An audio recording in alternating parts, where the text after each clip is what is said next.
Hello everyone, welcome to a new mini blog. আজকে আমার ইচ্ছা করছিল কিছু অন্যরকম খেতে, তাই আমি ভাবলাম বাড়িতে যখন পালং শাক আছে আর পনিরও আছে, সেটা দিয়ে একটু পালং পনির করা যায়। আমি পালং শাকটা সেদ্ধ করে নিয়েছি, আর এদিকে টমেটো আর পেঁয়াজটা আমি রেডি করে ফেলেছি কাটার জন্য। এদিকে ধনেপাতা, কাঁচা লঙ্কা আর সেদ্ধ পালং শাকটা আমি একটা স্মুথ পেস্ট করে ফেলেছি। এদিকে পেঁয়াজ আর টমেটোটাও কেটে নিয়েছি।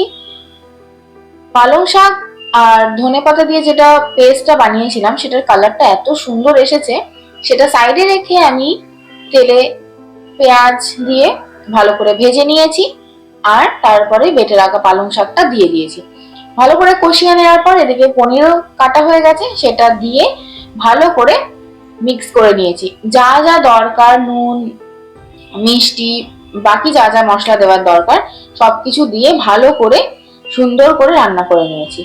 লাস্টে সবকিছু টেস্ট অনুযায়ী চেক করে নিয়ে একটা বাটিতে সার্ভ করে নিয়েছি।